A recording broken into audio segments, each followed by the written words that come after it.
Hello everyone, how are you all? I hope you all are safe and healthy. So मैंने सोचा क्यों ना audit MCQ साथ में कवर अप करें. उसके लिए एक ही वीडियो में सारे के सारे एमसीक्यूज कवर करना थोड़ा पॉसिबल नहीं है, क्योंकि एज वी नो 214 पेजेस की पीडीएफ है इंस्टीट्यूट के जो ऑडिट एमसीक्यूज हैं.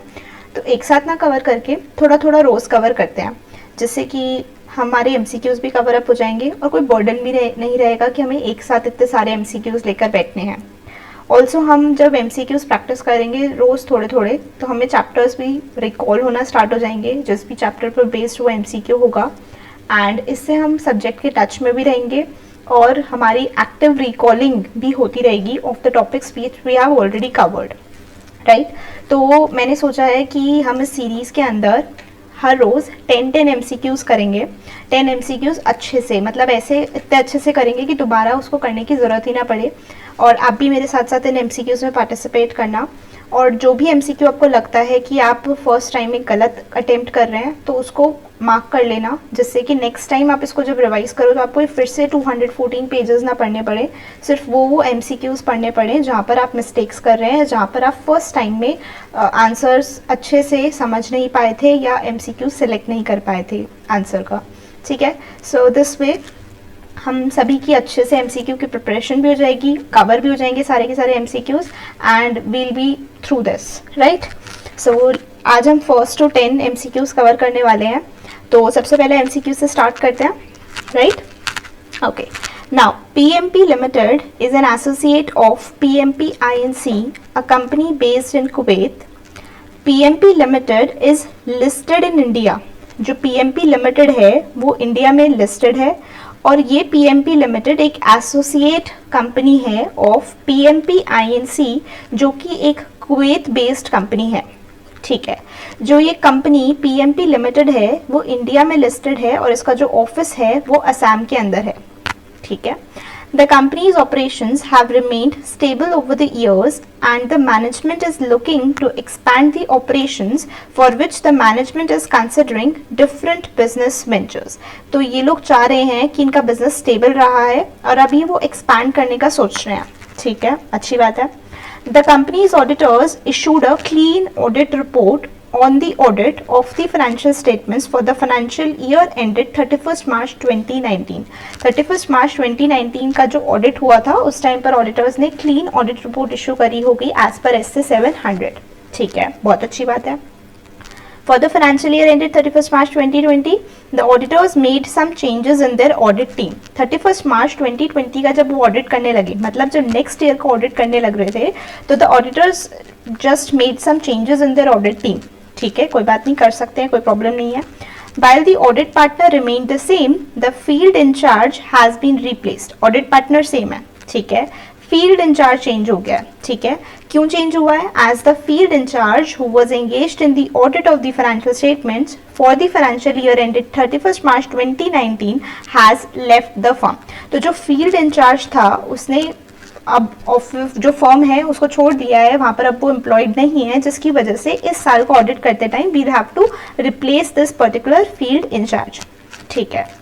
The audit team has a new person as external quality control reviewer who has specialized knowledge in the knowledge of the industry in which the company is operating. बहुत अच्छी बात है. EQCR has been employed with the firm for over 2.5 years and is yet to clear his CA final exams. अरे यहाँ तो ये गड़बड़ है. CA फाइनल एग्जाम्स क्लियर नहीं हुए, इसका मतलब वो CA नहीं है. CA नहीं है तो क्या वो EQCR बन सकता है? नहीं बन सकता.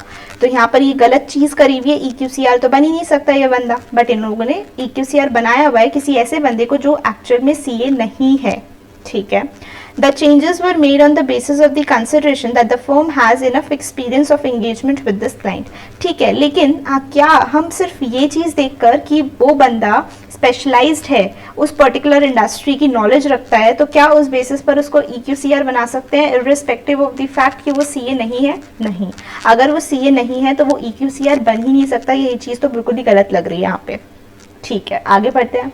The audit team commenced the work for audit of the year ended 31st March 2020 after detailed planning, and it was observed that EQCR had various comments on certain matters which were not accepted by the audit partner. अब जब audit हो रहा था उस time पर अच्छे से detail planning करी. डिटेल प्लानिंग किस एसए के अकॉर्डिंग करी होगी? डिटेल प्लानिंग एसए 300 के अकॉर्डिंग की होगी. ठीक है, लेकिन अब इस केस में जो EQCR था, जो नॉन सीए EQCR था, उसने कुछ कमेंट्स करे कुछ मैटर्स पर, लेकिन जो ऑडिट पार्टनर है ना वो उन कमेंट्स से सेटिस्फाइड नहीं है, वो उनको एक्सेप्ट नहीं कर रहा. Audit partner had better understanding of the client and after assessing the comments of the EQCR did not find those relevant. उसको वो relevant नहीं लगे वो comments जो EQCR ने किए थे. ठीक है. The audit partner without concurrence of the EQCR finalized the audit and issued the audit report. वैसे देखा जाए तो EQCR की कमेंट्स के बिना, उसको कंसिडर करे बिना हम अपनी ऑडिट रिपोर्ट इशू नहीं कर सकते थे, बट बिकॉज यहाँ पे EQCR ही गलत बंदे को अपॉइंट कर रखा है या वो क्वालिफाइड ही नहीं है टू बी एन EQCR, तो इस केस में क्या ऑडिट रिपोर्ट ऑडिटर इशू कर सकता था? हाँ, audit partner audit report issue कर सकता था. रीजन बीइंग EQCR ही क्वालिफाइड नहीं था. चलो अब MCQ का क्वेश्चन देखते हैं कि क्वेश्चन में हमसे क्या पूछा हुआ है. सो इसमें पूछा हुआ है in the given situation please advice which one of the following is correct. हमें करेक्ट ऑप्शन बताना है कि कौन सा करेक्ट ऑप्शन है. ठीक है. So the changes in the audit team were not appropriate except for the field incharge who had left the firm. EQCR should have been a member of the Institute of Chartered Accountants of India. बिल्कुल सही लिखा हुआ है कि यहाँ पर जो EQCR है वो मेंबर होना चाहिए था इंस्टीट्यूट का. ठीक है. और जो चेंजेस हुए हैं ऑडिट टीम में वो एप्रोप्रिएट नहीं थे except for the field incharge who had left the firm. ये भी बात बिल्कुल ठीक है, क्योंकि यहाँ पर देखा जाए तो ऑडिट टीम में सिर्फ और सिर्फ एक बंदे की प्रॉब्लम आ रही थी, फील्ड इंचार्ज की, और EQCR को ऑडिट टीम का मेंबर थोड़ी ना बनाना था. ये तो बिल्कुल ही गलत किया इन्होंने. तो ये ऑप्शन मुझे अभी तक सही लग रहा है. फिर भी हम आगे के ऑप्शंस पढ़ते हैं. सेकेंड ऑप्शन है the audit partner did the right thing by ignoring the comments of EQCR as he is the final authority to decide on any matter and take decisions. Further EQCR was junior to the audit partner. ये थोड़ी बात सही नहीं लग रही. देखो यहाँ पर EQCR जूनियर है सीनियर है ये वाली बात ही नहीं थी. बात थी कि जो EQCR है वो एक CA ही बन सकता है. तो इस केस में ये वाला पॉइंट इतना अच्छा नहीं लग रहा as compare to the first one. Second point है, थर्ड पॉइंट है इसमें the audit partner must discuss each and every comment of EQCR with the client and ensure that proper disclosure in respect of those points should be made either in the financial statements or the audit report. Fourth, EQCR had sufficient and appropriate experience. He should have been given the authority to objectively evaluate various matters before the report is issued. The significant judgments the engagement team made the conclusions they reached in formulating the report. By ignoring the comments of EQCR, the audit partner took additional professional responsibility on himself. By considering the comments of EQCR, he could have passed. नहीं, ये कोई भी point सही नहीं लग रहा. Appropriate answer मुझे ये वाला लग रहा है. So answer should B A. ठीक है. So this should be the correct answer of this particular question. Next question. Next is VKPL and Associates, a firm of chartered accountants, have been operating for the last 5 years, having its office in Gurgaon. तो एक chartered accountants की firm है, 5 साल से गुड़गांव में उनका office है. Firm के पास कम से कम 25 लोगों का स्टाफ है एंड उसमें से 25 लोगों का स्टाफ है प्लस 3 पार्टनर्स है. ठीक है. The firm has been offering statutory audit, risk advisory and tax services to its various clients. The major work of the firm is for taxation services. Majorly वो taxation का काम करते हैं. ठीक है. The audit partners also discussed that the firm needs to work significantly to improve the quality of services they offer and that would also help the firm to grow its business. Considering this objective, the firm started training programs for the staff which were made mandatory to be attended. ये तो बहुत अच्छी बात है. Training programmes कर रहे हो, training provide कर रहे हो स्टाफ को जिससे कि क्वालिटी ऑफ सर्विस बढ़े. बहुत अच्छी बात है. During one of the training programs on quality, a topic was discussed regarding the information that should be obtained by the firm before accepting an engagement. Training देते time उन्होंने एक topic discuss किया जिसमें उन्होंने बताया कि जब भी हम किसी न्यू एंगेजमेंट को, न्यू क्लाइंट की एंगेजमेंट को एक्सेप्ट कर रहे होते हैं या फिर ये डिसाइड कर रहे होते हैं कि पुरानी वाले क्लाइंट को अभी भी कंटिन्यू करना है या नहीं, तो इस लाइन को सुन के आपको एसए 220 की याद आ गई होगी। उसमें भी यही चीज़ लिखी होती थी, SQC1, एसए 220, उन सब में उसमें यही चीज़ के बारे में लिखा होता था। And when considering acceptance of new engagement with the existing client, it was explained that the following points में असिस्ट द एंगेजमेंट पार्टनर। क्या क्या पॉइंट्स उसको कंसिडर करने पड़ेंगे या क्या क्या पॉइंट्स उसको हेल्प कर सकते हैं ये डिटर्मिन करने में कि क्या उसको क्लाइंट की जो एंगेजमेंट है उसको एक्सेप्ट या कंटिन्यू करना चाहिए या नहीं करना चाहिए। तो ऐसे 220 में चीज़ें लिखी हुई थी, बिल्कुल लिखी हुई थी। तो हमें यहाँ पर क्या दिए हुए, हमें यहाँ पर बहुत सारे पॉइंट्स दे रखे हैं। अब हमें इसमें से समझना है कि कौन से पॉइंट्स रेलेवेंट हैं for the topic under discussion, मतलब कौन से पॉइंट्स ऐसे होंगे जो हमें हेल्प करेंगे ये चीज़ डिसाइड करने में कि क्या हमें क्लाइंट का एंगेजमेंट एक्सेप्ट या कंटिन्यू करना चाहिए या नहीं करना चाहिए। एक्सेप्ट कब करते हैं, जब हमें कोई नया एंगेजमेंट पुराने क्लाइंट से मिल रहा हो या नया एंगेजमेंट किसी नए क्लाइंट का एक्सेप्ट करना हो। कंटिन्यू कब करने के बारे में सोचते हैं, जब पिछले साल भी वो काम था हमारे पास, एग्जिस्टिंग क्लाइंट है हमारा और इस साल भी हमें उसको फर्दर कंटिन्यू करना है या नहीं, इस चीज़ के बारे में। तो ऐसे 220 में हम ऑलरेडी ये चीज़ कवर कर चुके हैं। लेट्स सी इन्होंने क्या क्या पॉइंट्स यहाँ पर मेंशन किए हैं। तो फर्स्ट पॉइंट इधर दिया हुआ है, the integrity of the principal owners, की management and those charge with governance of the entity. तो अगर आप लोगों ने ऐसे 220 रिवाइज किया हुआ होगा या आपको याद होगा तो तभी आप ये क्वेश्चन अटेम्प्ट कर पाओगे, अदरवाइज नहीं कर पाओगे। तो आई वुड सजेस्ट, अगर आपका ये स्टैंडर्ड वीक है तो वीडियो का लिंक मैं आई बटन में दे देती हूँ, आप यहाँ से इस वीडियो को चेकआउट कर सकते हैं और फिर आप इस क्वेश्चन को अटेम्प्ट करेंगे, then it will be easier for you to answer, because ये बहुत डायरेक्ट क्वेश्चन है। पर अगर आपको पॉइंट्स नहीं पता होंगे तो थोड़ा सा मुश्किल हो सकती है। ऑल्सो अगर आपको थोड़ा थोड़ा भी याद है ना तो आप कर सकते हो इस एमसीक्यू को, क्योंकि पढ़ते ही आपको पॉइंट्स रिकॉल हो जाएंगे। Let's see, first point, integrity of principal owners की मैनेजमेंट, ये हमारा बिल्कुल पॉइंट होता था, तो बिल्कुल सही पॉइंट है ये। Qualification of all the employees of the entity, entity के एम्प्लॉयज की क्वालिफिकेशन से हमारा क्या लेना देना, ये पॉइंट उसके अंदर नहीं गिवन था। Whether the engagement team is competent to perform the audit, हाँ आपकी engagement team कितनी competent है ये आपके लिए relevant जरूर है, क्योंकि आपको वहाँ जाकर audit करना है। So this is relevant to you. Whether the engagement team is competent to perform the audit engagement and has the necessary capabilities including the time and resources, अगर आपके पास time और resources नहीं है तो आप फिर भी आप audit नहीं कर पाओगे। So this is very much important, ठीक है। The remuneration offered by the entity to its various consultants, अब ये पॉइंट हमारे लिए कैसे वैलिड हो गया भाई, ऑडिट करने जा रहे हैं हम, ये तो बिल्कुल भी वैलिड नहीं है। क्वालिटी ऑफ सर्विस को इम्प्रूव करना है, हमें एक्सेप्ट करना है क्लाइंट का एंगेजमेंट या नहीं, ये वो दूसरे कंसल्टेंट्स को क्या फीस दे रहा है, क्या रेम्यूनरेशन दे रहा है, इससे हमें क्या लेना देना, irrelevant point. Next, whether the firm and the engagement team can comply with the relevant ethical requirements, हाँ ये बिल्कुल उसमें पॉइंट दिया हुआ था तो बिल्कुल सही है। Significant matters that have arisen during the current and the or the previous audit engagement, उसकी implications for continuing the relationship, very much relevant. This point was also there in the essay 220. So first, third, fifth and sixth seems to be correct. Let's see whether we have this option or not. First, second, fourth, fifth, no, this is not the correct one. Second, fourth, fifth, nahi. Third, no. Yes, first, third, fifth and sixth. This is the correct answer for this. D. हमने भी यही mark किया था, first, third, fifth and sixth. Correct. So D is the answer of the second question. I hope you are going with me. Okay. Third question की बात करते हैं। ZOV is a private limited company, एक private limited company है, ठीक है। Engage in the, तो अभी तक हम देखें तो हमने दोनों क्वेश्चंस ऐसे के किए हैं। लेट्स सी थर्ड क्वेश्चन किस पर बेस्ड है। ZOV is a private limited company engaged in the business of mining, ठीक है। The company's operations are fairly large and its turnover is 4,000 crores on annual basis, ठीक है। Due to the nature of the business and the size of the company has appointed a firm of chartered accountants as a statutory auditors who have the relevant experience of the industry in which the company has been operating, ठीक है।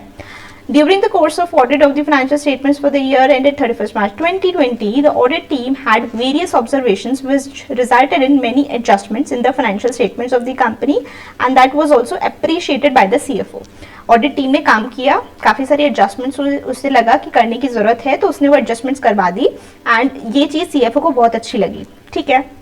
At the time of final reviews of the audit team, audit partner ने request किया working paper on final analytical procedures. Final analytical procedures SA 520 working papers मांगे audit partner ने from the engagement team. However, the engagement team explained that they performed substantive testing procedures which also resulted in some adjustments, and the same was incorporated in the final set of financial statements given to the audit partner for the review, and accordingly there was no need to perform the final analytical procedures. ये तो चीज़ गलत लग रही है. अगर आपने एक single चीज़ों को चेक करते टाइम कुछ एडजस्टमेंट्स करवा दी, ठीक है, लेकिन आपको ओवरऑल भी तो चेक करना पड़ेगा ना कि आपकी मटीरियलिटी कितना है, क्या चीज़ें आपकी सही हो रही हैं या नहीं हो रही, या कुछ ऐसी रिस्क्स ऑफ मटीरियल में से स्टेटमेंट्स पूरे फाइनेंशियल स्टेटमेंट्स को एज अ होल देखने में तो नहीं लग रही. तो यहाँ पर ये थोड़ी सी चीज़ गलत लग रही है. Audit partner was not convince. देखो ऑडिट पार्टनर भी कन्विंस नहीं है इस बात से कि उन्होंने फाइनल एनालिटिकल प्रोसीजर्स नहीं करे. सो उसने क्या किया, एंगेजमेंट टीम को रिक्वेस्ट किया टू परफॉर्म दिस प्रोसीजर. ठीक है, बहुत अच्छी बात है, ऑडिट पार्टनर ने बिल्कुल सही किया. Considering that the timeline to conclude the audit was approaching, the audit partner also requested the CFO that audit team would need some more time to perform the final analytical procedures. ठीक है. CFO was very impressed with the engagement team and agreed for the time, but he also told the audit partner that work of the team was excellent and hence the audit partner should avoid these additional procedures. Client कह रहा है कि आपकी team ने बहुत अच्छे से काम किया, बहुत अच्छी टीम है आपकी, तो आप ऐसा करो, छोड़ो फाइनल एनालिटिकल प्रोसीजर्स को, छोड़ो, ऑडिट को वाइंड अप करो और ख़त्म करो कहानी. तो क्या ये क्लाइंट के कहने पर ऑडिट पार्टनर को ऐसा कर देना चाहिए? मेरे हिसाब से तो नहीं करना चाहिए. लेट्स सी इसमें क्या लिखा हुआ है. So you are requested to give your review in respect of this matter as per SA 520. ये भी SA का क्वेश्चन है. SA 520 एनालिटिकल प्रोसीजर्स, ये भी हमने कवर किया हुआ है वीडियोस में, मेरे नोट्स हैं. अगर आपने नहीं देखे और आपको डाउट है आप वीडियो को देख सकते हैं. ठीक है. The explanation of the audit team was correct. देखो इधर क्या लिखा है, एक्सप्लेनेशन ऑडिट टीम की करेक्ट है कि फाइनल एनालिटिकल प्रोसीजर्स करने की जरूरत ही नहीं थी. ये तो गलत आंसर लग रहा है, आगे पढ़ने की जरूरत ही नहीं है. The suggestion of CFO should have been considered by the, वाह, ये कह रहे हैं कि सजेशन जो CFO दे रहा है ना कि मत करो क्योंकि आपकी टीम ने बहुत अच्छा काम किया है, आप उसको मान लो, तो ये भी बिल्कुल गलत है. The requirement in view of the audit partner, देखो ऑडिट पार्टनर ठीक था, ये बिल्कुल ठीक लिखा हुआ है. The conclusions drawn from the results of the final analytical procedures are intended to corroborate conclusions formed during the audit of individual components or elements of the financial statements. Definitely, this is the correct answer. This seems to be the correct answer. Let's see D option also. The audit team did the right thing. हाँ, अब ये चीज़ लिखते ही इन्होंने answer खराब कर दिया क्योंकि audit team ने सही किया ही नहीं था. तो this is the correct answer. C is the correct answer. Why? Because audit partner was valid. उसने सही बोला था कि उसको जो फाइनल एनालिटिकल प्रोसीजर्स की कंक्लूजन्स हैं उसको चेक करना पड़ेगा कि वही कंक्लूजन्स आपकी इंडिविजुअल कंपोनेंट्स को चेक करते टाइम भी वही थी या नहीं थी, वो उसके साथ सिंक में होना चाहिए. ऐसा नहीं है कि वहाँ अलग था यहाँ अलग है और दोनों में कोई सिंक नहीं बन रहा. No.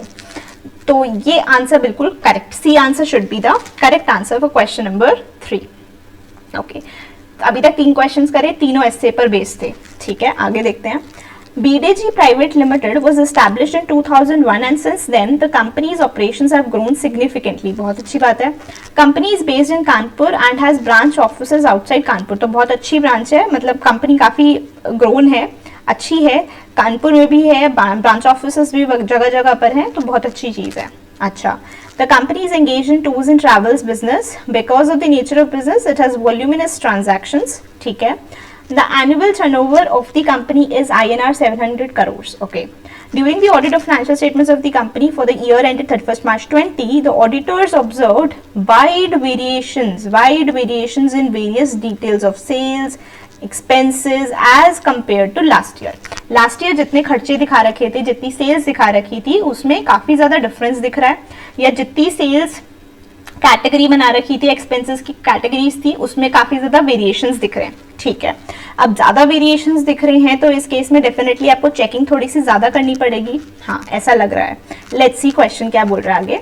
Various balances of trade receivables, loans, advances, statutory liabilities showed significant increase। काफी सारे balances हैं, जैसे कि trade receivables का balance है, लोन्स एंड एडवांसेस हैं, स्टैट्यूटरी लाइबिलिटीज हैं, काफी ज्यादा इंक्रीज दिख रहा है। सिग्निफिकेंट, छोटा मोटा नहीं, सिग्निफिकेंट इंक्रीज है। और काफी सारे बैलेंसेस ऐसे भी दिखे जो कि नॉन मूविंग है। 3 साल हो गए, बैलेंसेस एज इट इज है, मतलब कोई चेंज ही नहीं हुआ है। अब चेंज ही नहीं हुआ तो या तो राइट ऑफ होना चाहिए था, काफी ज्यादा पुराने ना, आपको देखना पड़ेगा लिमिटेशन एक्ट के हिसाब से। अब आपको डेटर्स का बैलेंस 3 साल से सेम ही चल रहा है, कुछ भी चेंज नहीं हुआ, कोई ट्रांजैक्शन वगैरह नहीं हो रही, पैसा भी नहीं आ रहा, तो आपको डेफिनेटली इंक्वायर करना पड़ेगा ना कि पैसा क्यों नहीं आ रहा, क्या आने की कोई उम्मीद है भी या नहीं है। नहीं है तो उसको राइट ऑफ करना पड़ेगा, तो इसीलिए ये थोड़ी सी गड़बड़ लग रही है। अच्छा, on the basis of the materiality and planned procedures the audit team requested the client for testing of various samples। samples कहाँ पर, ऐसे 530 की बात हो गई, for sales, expenses, etc.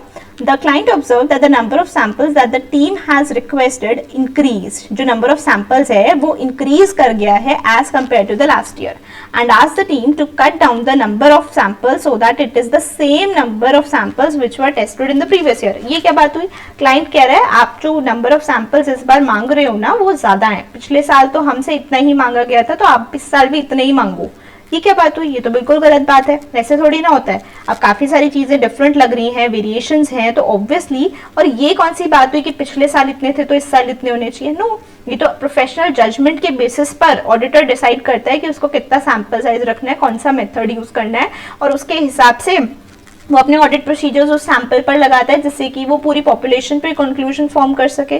तो यहाँ पर तो ये बिल्कुल ही अजीब सी चीज दे रखी है कि क्लाइंट कह रहा है कि नहीं, जो पिछले साल थे उतने ही मांगो। ये क्या बात हुई? The audit team did not agree। बहुत अच्छा कि ऑडिट टीम ने ये बात बिल्कुल नहीं मानी and explained various factors which the team had considered। बल्कि प्रॉपरली उन्होंने बताया कि हमने ये सारे फैक्टर्स को कंसिडर करके सैंपल का सिलेक्शन किया है, एंड उनके पास रीजंस भी हैं कि वो क्यों सैंपल्स को चेंज कर रहे हैं, और उन्होंने बताया कि ऐसे 530 की क्या रिक्वायरमेंट्स होती हैं, लेकिन क्लाइंट ने फिर भी नहीं माना। क्लाइंट बहुत जिद्दी, क्लाइंट ने नहीं माना। ठीक है, now there is a situation of deadlock and you are requested to provide guidance to resolve this matter। अब प्रॉब्लम है तो प्रॉब्लम को सॉल्व तो करना पड़ेगा, तो इसी के लिए हमसे पूछ रहे हैं। ठीक है, the argument of the client is not valid. बिल्कुल सही लिखा हुआ है ये चीज कि क्लाइंट सही बात नहीं कर रहा है, तो अभी तक तो आंसर सही है। Let's read further also. Sample selection is based on certain principles as per SA 530 and that is on the assessment of the audit team। Audit team assess करती है, उसके बेसिस पर होता है, SA 530 के हिसाब से होता है। ठीक है, it may change year on year basis and hence the client should provide the required information to the audit team। ये मुझे अभी तक तो बिल्कुल सही ऑप्शन लग रहा है, फिर भी हम आगे के पढ़ लेते हैं एक बार ऑप्शंस, कई बार और अप्रोप्रिएट ऑप्शन ना दिया हो इस चीज के लिए। The explanation of the audit team is not valid, तो ये तो यहीं गलत हो गया, आगे पढ़ने की जरूरत ही नहीं है। Next, in the given situation, the audit team instead of getting into any arguments should cut down the samples। बिल्कुल नहीं, ऐसे थोड़ी ना, आर्ग्यूमेंट को अवॉइड करने के चक्कर में गलत काम थोड़ी ना कर लोगे, गलत है। The audit team should make formal request in writing for these details from the client and if the client still refuses then they should report this matter to the audit partner। In that case the auditing standards require that audit partner to check some of the documents which may not be provided by the client to the audit। ये क्या बात हुई? ऐसे तो standard में कुछ भी नहीं लिखा हुआ कि वो ऑडिट टीम को तो कोई डेटा नहीं दे रहा है, कोई डॉक्यूमेंट नहीं दे रहा है, लेकिन ऑडिट पार्टनर को ऐसा कोई डेटा दे देगा जो ऑडिट टीम को नहीं दे रहा था, तो ऑडिट पार्टनर जाके अब ये चीज देखेगा। ऐसा तो स्टैंडर्ड्स में बिल्कुल भी नहीं लिखा हुआ, तो ये भी पॉइंट बिल्कुल गलत है, बिल्कुल गलत। First point is the correct answer for this particular question. I hope you have no doubts. Okay, और साथ साथ परफॉर्म करना, और जहां पर भी आपने छोटी सी भी मिस्टेक करी आंसर सिलेक्ट करने में, उसको मार्क जरूर कर लेना, क्योंकि आपको लगेगा कि बाद में आप फिर से कर लोगे, बट आप फिर से नहीं कर पाओगे इन सारे एमसीक्यूज को। तो बेटर है ना, जहां गलती कर रहे हो सिर्फ उनको मार्क कर लो। जो एक बारी में आप सही आंसर गेस कर पा रहे हो, not guess, actually logically apply करके सिलेक्ट कर पा रहे हो, उसी पर्टिकुलर क्वेश्चन को आप क्रॉस करना, अदरवाइज सारे के सारे क्वेश्चन आप फिर से करोगे जहां पर भी आप थोड़ी सी भी मिस्टेक कर रहे हो। ठीक है, okay, let's move further. SKG Private Limited is engaged in the business of construction। ठीक है, the company has also got some real estate projects few years back on which it started the work last 2 years, ठीक है। Annual turnover दे रखी है, ठीक है। ये private limited company है, ठीक है। The statutory auditors of the company got rotated, rotation of auditors companies act के हिसाब से कब होता है, लेट्स रिवाइज, कंपनी ऑडिट भी रिवाइज हो जाएगा।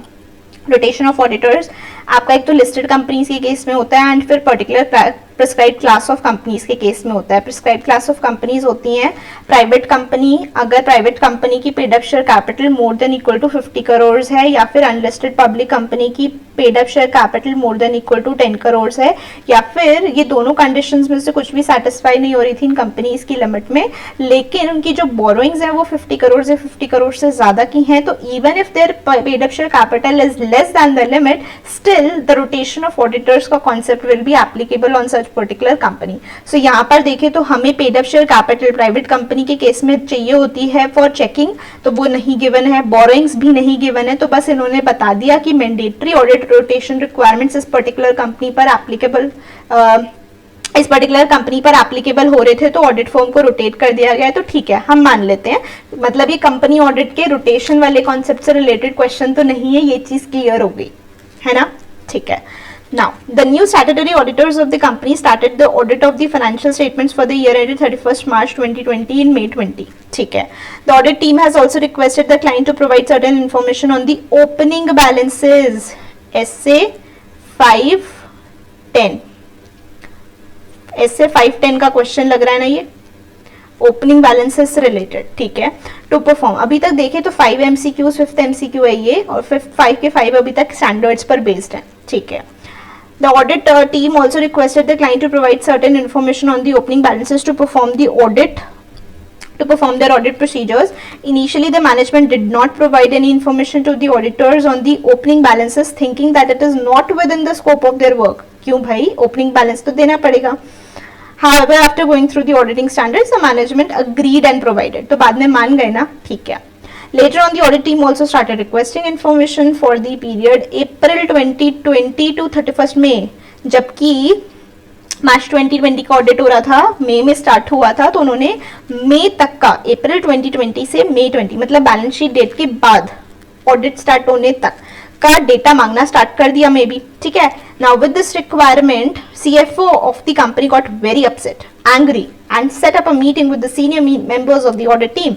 CFO raised a concern that the audit team has not been doing the work properly and has been asking for unnecessary information like information on the opening balances and then information for the period after 31st मार्च 2020। तो CFO सही है कि गलत है? गलत है। क्यों? SA 510 के हिसाब से ओपनिंग बैलेंसेस हमें चाहिए होते हैं, और बाद वाले की बात करें तो SA 560 सब्सिक्वेंट इवेंट्स के हिसाब से हमें चेक करने पड़ते हैं कि कोई ऐसे इवेंट्स तो नहीं है जिसका इफेक्ट पिछले फाइनेंशियल ईयर में पड़ रहा हो और उसका इफेक्ट मटेरियल हो, जिसका इफेक्ट हमें दिखाने की जरूरत हो, हमें कंसिडर करने की जरूरत हो। तो डेफिनेटली वो जो भी डिटेल्स मांग रहे हैं वो गलत नहीं है, बिल्कुल ठीक है। तो यहाँ पर CFO बेकार में ही गुस्सा हो रहा है। Now, the audit partner explained to the CFO that everything requested by the audit team has been as per the auditing standards. However, CFO said that in the earlier years, previous auditors, ये ना बहुत अच्छा reply होता है कि पिछले साल तो ऐसा कुछ नहीं हुआ था, पिछले साल तो ऑडिटर्स ने नहीं मांगा था, बट पिछले साल ऑडिटर्स ने नहीं मांगा तो हम क्या करें भाई, हम इस साल अगर हमें कोई चीज़ लग रही है मांगनी चाहिए, क्योंकि कुछ चीज़ें प्रोफेशनल जजमेंट बेस्ड होती हैं, कुछ चीज़ें हो सकता है इसी साल अराइज हो रही हैं जिसकी वजह से ऑडिटर्स मांग रहे हैं। तो ये एक्सप्लेनेशन मैनेजमेंट अगर हमें देती है कि पिछले साल नहीं मांगा था तो हम उससे कभी भी सेटिस्फाइड नहीं होते। We are going to work according to what is being there in the current year and what is required as per the standards on auditing, ठीक है। सो ये चीज बिल्कुल बेकार की बात है। CFO ने अगर बोल दिया कि पिछले साल नहीं मांगा था तो इस साल भी जरूरत नहीं है, नो, हमें अगर चाहिए तो हमें चाहिए। You are requested to give your view in respect of this matter. So the requirement of auditors for opening balances was valid, but for the period after 31st March 2020 is completely wrong. ये तो बात ही गलत कर दी इन्होंने। SA 560 की बात ही नहीं मानी। ये कह रहे नहीं SA 560 एग्जिस्ट नहीं कर रहा, छोड़ो गोली मारो उसको। नहीं, The concern of the CFO was valid. CFO कब से valid हो गया भाई? CFO तो बिल्कुल गलत बात कर रहा है। The audit team should set up a meeting with the previous auditors wherein it should be assessed by different approach. हम क्यों पिछले साल के ऑडिटर्स के साथ बैठ के डिस्कशन करेंगे? ठीक है, उन्होंने नहीं चेक किया, नहीं किया, बट मेरे को अगर इस साल कुछ चेक करने की रिक्वायरमेंट है as per the standards on auditing, I will do that. पिछले साल क्या हुआ गया, what's gone is gone. ठीक है. The requirement of the auditors for opening balances as well as for the period after 31st March 2020 is valid. ये बिल्कुल सही बात कर रहे हैं कि दोनों चीजें वैलिड है. After the requirements as 510, 560, audit team is required to perform this procedures. बिल्कुल ठीक आंसर है. तो answer of 5th question is D. Correct. Next question. Messrs. Ram, Raj and Associates have been appointed as statutory auditors of Venus Limited for the financial year 1920. ठीक है. During the year, the company has entered into some related party transactions, section 188 of Companies Act, और standards की भाषा में बोलूँ तो SA 550. ठीक है.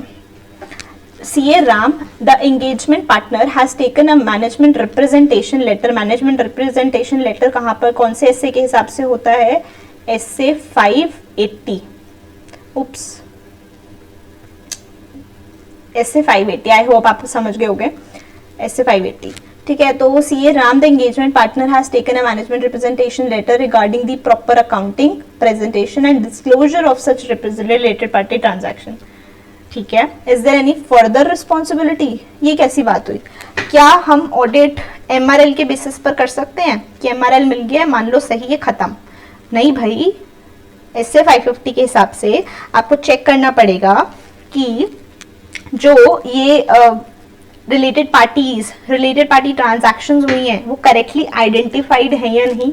ठीक है. उनका क्या क्या उनके साथ ट्रांजैक्शंस हुई है, उसमें कितना रिस्क इन्वॉल्व था, उस चीज़ को भी तो मुझे देखना पड़ेगा ना, क्योंकि रिलेटेड पार्टी ट्रांजैक्शन हुई है तो डेफिनेटली कुछ घपला हो सकता है. इसीलिए तो प्रॉपर इसका स्टैंडर्ड बना हुआ है कि यहाँ पर इन ट्रांजैक्शंस में तो हमें वैसे भी अच्छे से चेकिंग, डिटेल्ड चेकिंग करने की जरूरत होती है, क्योंकि यहाँ पर गड़बड़ के चांसेस ज्यादा होते हैं, रिस्क ज्यादा होता है of material misstatement. So that is why MRL के बेसिस पर तो मैं बिल्कुल भी कभी कंक्लूड नहीं कर पाऊंगी कि हाँ ये ठीक है. ठीक है. तो MRL मेरे डॉक्यूमेंटेशन का पार्ट बन जाएगा. ठीक है. But additional procedures have to be performed. ये तो बिल्कुल इनकम्प्लीट काम है. तो मुझसे पूछ रहे हैं कि फर्दर रिस्पॉन्सिबिलिटी क्या होगी of CA Ram with respect to other procedures to be performed for related party transactions. No, there is no further responsibility. बिल्कुल गलत. No, there is no further responsibility. बिल्कुल गलत. फर्दर रिस्पॉन्सिबिलिटी तो exist करती है. MRL के basis पे थोड़ी ना कंक्लूड कर देंगे. Yes, the audit firm has the responsibility to perform the audit procedures to identify, assess, respond to the risks of material misstatements arising from the entity's failure to appropriately account for the related party transactions, relationships and balances. ये answer मुझे ठीक लग रहा है. फिर भी D पढ़ लेता है क्योंकि डी में भी yes दिख रहा है. Yes, the auditor has the responsibility to detect fraud and error with respect to. देखो, फ्रॉड होगा या नहीं ये मेरी रिस्पॉन्सिबिलिटी इतनी नहीं होती. फ्रॉड होगा तो हम रिपोर्ट कर देंगे, बट फ्रॉड को ढूंढने के लिए ही तो हम जाते नहीं है ना.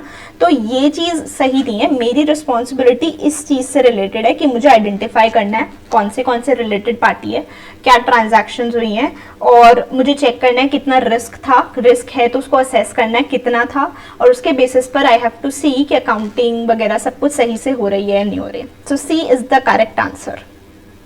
ठीक है. Now, MNO Limited is a company engaged in the manufacture of kids' toys. The company sells its goods on credit basis. Messrs. Ajay Vijay and Associates has been appointed as statutory auditors of MNO Limited for the financial year 2019-20. Now, during the course of audit, CA Ajay, the engagement partner, asked the management about the email address of the trade receivables. CA Ajay ने क्या किया, जब वो audit कर रहे थे ना तो उन्हें लगा जैसे एक्सटर्नल कन्फर्मेशंस लेनी होती है ना SA 505 के हिसाब से, external conformations from the trade receivables, वैसे ही मैनेजमेंट से ईमेल एड्रेस मांगे. CA ने मैनेजमेंट से ईमेल एड्रेस मांगे कुछ ट्रेड रिसीवेबल्स के for the purpose of obtaining the balance conformation from the trade receivables. मतलब वो डायरेक्टली एक्सटर्नल कन्फर्मेशंस ऑब्टेन करना चाह रहा था. ठीक है. The management of the company asked a sales supervisor to send the confirmation. तो यहाँ पर मैनेजमेंट कह रही है कि हम भेज देते हैं confirmation request and collect all the responses and provide all such responses to the auditor. मतलब ये indirect confirmation की बात कर रहे हैं. ये external confirmation directly नहीं लेने दे रहे, ये indirectly जा रहा है. ठीक है. The management of MNO Limited has informed CA Ajay that confirmation with respect to two of its trade receivables, namely Sports Star Limited and Kidzone Limited, won't be available. कह रहे हैं 2 trade receivables की confirmation नहीं मिल पाएगी. क्यों नहीं मिल पाएगी? As a dispute between MNO Limited and both the trade receivables is going on. वो कह रहे हैं हमारे बीच में ना कोई dispute चल रहा है जिस वजह से आपको ना इन दोनों लोगों से confirmation नहीं मिल पाएगी. बाकियों की confirmation उन्होंने दे दी. But क्या जो सीए अजय है उसने कंफर्मेशन मांगी थी या ईमेल एड्रेस मांगा था? उसने तो ईमेल एड्रेस मांगा था कि मुझे ईमेल एड्रेस दे दो, I directly contact these persons for the confirmation, balance confirmation. But यहाँ पर तो मैनेजमेंट कंफर्मेशन लाकर दे दी और उसमें भी कह रही कि 2 की हम नहीं दे सकते क्योंकि डिस्प्यूट चल रहा है. ठीक है. With respect to the other trade receivables, the sales supervisor provided CA Ajay with all the balance confirmation. With respect to balance confirmation request, which of the following is warranted as per the requirement of this relevant essay? CA Ajay should not have relied on the explanation provided by the management with respect to trade receivables, namely Sports Star Limited, Kidzone Limited, and he should perform the alternate procedures with respect to such trade receivables. बिल्कुल सही बात है. हम कैसे मान लें हमें अगर कंफर्मेशन नहीं मिल रही तो हम कुछ ऑल्टरनेट प्रोसीजर्स अप्लाई करके चेक करेंगे कि उनका जो बैलेंस दिया हुआ है वो सही है या नहीं है. और वो डिस्प्यूट वाली बात पर हम कैसे मान लें ना कि डिस्प्यूट चल रहा है, हमें चेक भी तो करना पड़ेगा इस चीज़ को. ठीक है. CAJ should have obtained direct response from all the other trade receivables instead of sales supervisor receiving direct responses from the trade receivables and provide. तो indirect response की जगह direct लेना चाहिए था. बिल्कुल सही बात है. तो यहाँ पर ये दोनों ही सही लग रहे हैं. Both A and B is the option given. ठीक है. तो यहाँ से सही लग रहा है. CAJ should have given a qualified report. नहीं, क्वालिफाइड तो बाद में, पहले एडिशनल प्रोसीजर्स तो परफॉर्म करके देखो ना कि क्या चीज सिचुएशन है. So these 2 answers seem to be correct, so therefore C should be the correct answer for this particular question. I hope we are clear till here. Okay, let's move on to the next MCQ. Messrs ABC and Associates are the statutory auditors of PQR Limited for the financial year 1920. While conducting the audit, C. Aman, the engagement partner, noticed the following. ठीक है. Payments of various fines, penalties. अच्छा, penalties pay कर रही है company, fines पे कर रही है कंपनी. अनयूजुअल कैश पेमेंट्स, कुछ गड़बड़ है. Payments to various government employees not supported by any document. ओहो, घूस दी जा रही है under the table. Notices receive from various regulatory authorities से नोटिसेस आ रहे हैं. लीगल काउंसिल्स को काफी सारी पेमेंट्स. ये तो ऐसा लग रहा है ऐसे 250 की बात कर रहा हो जैसे कोई legal regulations, laws and regulations का कंप्लायंस होना चाहिए. हाँ. Now CA Aman should consider the above as indicative of internal controls weak हैं, non compliance of laws, accounting system going concern. मुझे तो ये वाला ऑप्शन सबसे बेस्ट लग रहा है क्योंकि यहाँ पर हम देखें तो लीगल काउंसिल को भी पेमेंट कर रहे हैं, रेगुलेटरी अथॉरिटी से नोटिस आ रहे हैं, गवर्नमेंट एम्प्लॉयज को पेमेंट की जा रही है, अनयूजुअल कैश पेमेंट्स हो रही है, फाइन्स एंड पेनल्टीज, लॉज का कंप्लायंस नहीं हो रहा है. ये तो साफ साफ दिख रहा है. तो इसका आंसर बी होना चाहिए, doubt of non compliance to laws by the company. इसका गोइंग कंसर्न पे भी इफेक्ट आ सकता है डिपेंडिंग अपॉन की केसेस कितने सीरियस हैं. बट एज ऑफ नाउ मुझे जो सबसे ज्यादा अप्रोप्रिएट ऑप्शन है वो नॉन कंप्लायंस टू लॉज लग रहा है इसमें. ठीक है. Let's move on to the next question which is question number 9. Auditors do not normally examine all the information available to them as it would be impracticable to do so. सारी की सारी information को हम check नहीं कर सकते, which is very much true, क्योंकि impractical होता है. एंड हम ऑडिट सैम्पलिंग यूज करते हैं. ऑडिट सैम्पलिंग का स्टैंडर्ड कौन सा है? SA 530. अरे क्या बात है, अभी तक 9 MCQ कर लिए, 9 MCQ इससे से रिलेटेड आ रहे हैं. ठीक है, कोई बात नहीं. Now, auditors do not normally examine all the information available to them as it would be impractical to do so, and using audit sampling will produce valid conclusions. Random selection ensures all the items in the population have equal chance of selection. बिल्कुल ठीक है. जैसे कि हम random number tables use कर सकते हैं, random number generators use कर सकते हैं. ब्लॉक सैम्पलिंग मेथड की बात करें तो इसके अंदर हम एक ब्लॉक सेलेक्ट करते हैं या ब्लॉक्स को सिलेक्ट करते हैं जहां पर कॉन्टिन्यूस आइटम्स को चूज किया जाता है पूरी ऑर्गेनाइजेशन में से.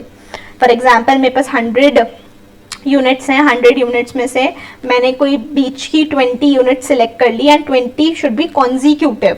For example if I have selected from 14 तो 14, 15, 16, 17, 18, 19, 20, 21, 22, 23 and so on till the 20th unit I am going to select this और उसके बेसिस पर I am going to check. तो मैं कॉन्जिक्यूटिव नंबर्स को सिलेक्ट करूंगी, ब्लॉक सैम्पलिंग में ऐसा होता है, ठीक है ना। इसमें हमसे पूछा गया, इससे पूछा गया which of the following selection can be considered as block sampling method. मतलब ये जो हमें थियोरी दे दी कि होता क्या है ब्लॉक सैम्पलिंग मेथड, और पूछ रहे हैं कि अब इस इन एग्जाम्पल्स में से बताओ कि कौन सा वाला ब्लॉक सैम्पलिंग मेथड है। बहुत ईजी है, देखते हैं कि करके।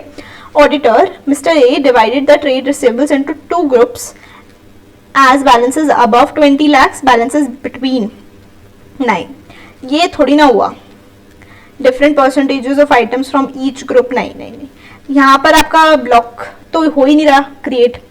Auditor mister A determined the starting point as 10 for the list of receivables and selected every 10th balance. नहीं तो कॉन्जिक्यूटिव कैसे होगा ना, अगर एवरी 10th बैलेंस को हम सिलेक्ट करेंगे तो कॉन्जिक्यूटिव नहीं होगा, नहीं ये भी नहीं है। Auditor mister A selected sample size as all the high value balances. अब इस केस में भी हाई वैल्यू बैलेंसेस जरूरी थोड़ी ना कॉन्जिक्यूटिव नंबर्स में आ रही होंगी from the list of trade receivables to ensure that these balance. नहीं ये भी गलत है, लास्ट वाला ही सही होगा फिर, ऑब्वियस है बट फिर भी पढ़ लेते हैं।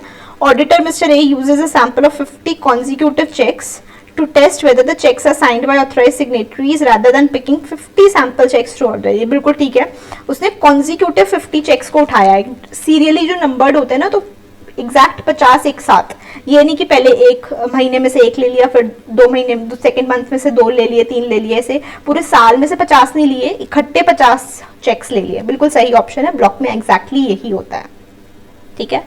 Okay, so last question for today. You are the audit senior of Tay and Company, responsible for the audit work to be managed for the fixed assets of the company. Tay and Company has 4 properties amounting to 12.5। ठीक है, company के पास fix assets हैं जिसमें से वो बता रहे हैं कि 4 प्रॉपर्टीज ऐसी हैं जिनका जो टोटल अमाउंट है ना वो 12.5 करोड़ का है, ठीक है, बहुत अच्छा खासा अमाउंट है। One of the important task ahead for use to confirm the ownership of these properties. मुझे बताना है कि ये प्रॉपर्टीज इसी पर्टिकुलर फर्म की है या नहीं, इस पर्टिकुलर कंपनी की है या नहीं। Okay, so which of the following would provide the most persuasive evidence. अच्छा, सबसे बेस्ट एविडेंस क्या प्रोवाइड करेगा, मतलब इन सब में से सारे ऑप्शंस ऐसे हो सकते हैं या इनफैक्ट एक से ज्यादा ऑप्शन ऐसा हो सकता है जो लगे कि हाँ ये भी सही है, बट हमें मोस्ट परसुएसिव एविडेंस बताना है कि किस केस में हमें मिलेगा। ठीक है, let's see options one by one. To conduct a physical inspection of all the properties located at different area. देखो एक प्रॉपर्टी ऐसा नहीं कि चारों की चारों प्रॉपर्टीज एक ही जगह पर हैं। अगर एक ही जगह पर होती तो मेरे लिए इजी होता, मैं प्रॉपर्टीज को विजिट करके फिजिकली चेक करके कि प्रॉपर्टीज उनको बिलोंग करती है या नहीं वेरीफाई कर सकती थी, सही होता। लेकिन ये प्रॉपर्टीज डिफरेंट एरियाज में है तो थोड़ा सा मुश्किल हो सकता है, एंड हो सकता है कहीं मुझसे गड़बड़ भी हो जाए इस चीज को चेक करने में कि वो प्रॉपर्टीज उनको बिलोंग करती है या नहीं, बट ठीक है, this is also a good way. Next, to ask the management registration documents for these properties and inspect and verify them। ये चीज़ बहुत अच्छी रहेगी, क्यों? क्योंकि रजिस्ट्रेशन डॉक्यूमेंट्स पे कंपनी का नाम लिखा होगा, कंपनी के बारे में, मतलब कंपनी ने कब लिया है, वो सब चीज़ें लिखी होंगी। फिर मैं उस चीज़ को इंस्पेक्ट कर सकती हूँ कि प्रॉपर्टी के पेपर्स सच्चे हैं कि नहीं है, फिर मैं उसको वेरीफाई कर सकती हूँ रजिस्ट्रार से। तो ये थोड़ा सा ऑप्शन मुझे अच्छा लग रहा है, बट ठीक है, let's C in the next one also. To check whether all the properties are recorded properly in the fixed assets register and depreciation has been calculated। तो ये तो मैं किसी प्रॉपर्टी को बिना होल्ड करे भी रिकॉर्ड कर सकती हूँ फिक्स एसेट रजिस्टर में और फिर उस पर डेप्रिसिएशन चार्ज कर सकती हूँ। तो ये तरीका तो मुझे बिल्कुल भी सही नहीं लग रहा most persuasive evidence of ownership को चेक करने के लिए। नेक्स्ट क्या है, inquire with the management if these properties are insured and review the insurance documentation. ये भी बहुत अच्छा ऑप्शन है कि मैं मैनेजमेंट से पूछूं कि ये प्रॉपर्टीज का इंश्योरेंस हुआ है या नहीं और फिर उससे रिलेटेड इंश्योरेंस डॉक्यूमेंट ले लूँ। लेकिन एक बात बताओ कि अगर किसी प्रॉपर्टी का इंश्योरेंस नहीं हुआ होगा तो मैं उसको चेक नहीं कर पाऊंगी। तो यहाँ पर एक लूप होल है, और अगर क्या पता मैनेजमेंट मुझे कहे कि हाँ कोई भी प्रॉपर्टी इंश्योर्ड नहीं है तो हमारे पास कोई इंश्योरेंस के पेपर्स नहीं है, तो भी यहाँ पर लूप होल है, मैं चेक नहीं कर पाऊंगी। तो इसीलिए ये मोस्ट परसुएसिव एविडेंस तो मुझे नहीं प्रोवाइड कर रहा है। मुझे ये दोनों ऑप्शन सही लग रहे हैं, बट फर्स्ट वाले में फिर भी थोड़ी बहुत दिक्कत है, बट ये वाला तो बिल्कुल भी कोई दिक्कत प्रोवाइड नहीं कर रहा। ये तो सबसे बेस्ट ऑप्शन लग रहा है अमंगस्ट ऑल दीज थिंग्स। तो I am going to select B option. अगर ये क्वेश्चन एग्जाम में आता तो मेरे हिसाब से ये B option is the correct one for answer for question number 10, right. So ये हमने 10 MCQs कर लिए और इसी के साथ हमारे काफ़ी सारे पेजेस भी कंप्लीट हो गए होंगे, आई एम श्योर। तो ऐसे करके थोड़ा थोड़ा रोज़ पढ़ेंगे, रोज़ करेंगे तो हमारे सारे के सारे MCQs हो जाएंगे साथ में। और आप भी जब भी फ्री हो लेके बैठ जाओ, रेस्ट कर रहे हो वीडियो ऑन करके बैठ जाओ और साथ साथ MCQs अटेम्प्ट करने की कोशिश करो। इससे आपका टाइम भी सेव होगा और आप फटाफट से MCQs को बिना टाइम वेस्ट करे कंप्लीट कर लोगे। Right, this is all for today. I hope you enjoyed this session with me. If you did, don't forget to like this video, share it with your friends, and if you like my videos, don't forget to subscribe the channel. ऐसी और भी videos आती रहेंगी and मैं कोशिश करूँगी कि रोज़ की रोज़ एक ऑडिट किए MCQ वीडियो अपलोड कर दूँ, जिससे कि आप रोज़ एक फिक्स टाइम पर बैठो, फटाफट से उसको कंप्लीट करो एंड आगे की पढ़ाई करो. ठीक है, I know these are the tough times हमें, लेकिन सबको क्या रहना है, स्ट्रॉन्ग रहना है. हम जितनी हेल्प कर सकते हैं लोगों की, हमें हेल्प करनी चाहिए. और अगर पॉसिबल है बिना स्ट्रेस के जितना पढ़ सकते हो उतना पढ़ो. इस चीज़ का स्ट्रेस मत लो कि एग्ज़ाम्स की डेट क्या होगी. I know exams have been postponed and हमें नहीं पता कब होंगे, बट फिर भी अपने लिए टेंटेटिव डेट कोई भी सेट कर लो जो आपको लगता है कि प्रैक्टिकली इससे पहले तो एग्ज़ाम्स नहीं होने वाले, तो आप एक डेट सेलेक्ट कर लो और उधर तक अपना कोर्स कंप्लीट करने की कोशिश करो. लेकिन हाँ, उस केस में अपनी हेल्थ पे कॉम्प्रोमाइज़ मत करना बिल्कुल भी. वहाँ तक आप एग्ज़ाम्स की प्रिपरेशन करो और फिर जितना भी एक्स्ट्रा टाइम मिलेगा उसमें फिर अपने मॉक टेस्ट वगैरह प्रैक्टिस करते रहना. But don't lose hope. लोगों की हेल्प करो ज़्यादा से ज़्यादा जितनी आप कर सकते हो. लोगों को हैप्पीनेस प्रोवाइड करने की कोशिश करो, क्योंकि स्ट्रेस से चीज़ें और ख़राब हो जाती हैं. तो अगर हम किसी को खुश कर सकते हैं एटलीस्ट एक बंदे को रोज़, तो उससे ज़्यादा क्या अच्छा हो सकता है ना. तो लेट्स सी, ऐसे कब तक हम दुखी रहेंगे ना. हमें खुश तो रहना चाहिए, दुखी रहने से तो बिल्कुल भी प्रॉब्लम सॉल्व नहीं हो सकती. तो या that's all for today. I hope आप लोग सब सेफ रहें, हेल्दी रहें, अपनी फैमिलीज़ का ध्यान रखना, फैमिली को टाइम देना. And that's all for today. I will see you in the next video. Till then, stay safe, stay healthy. Bye bye.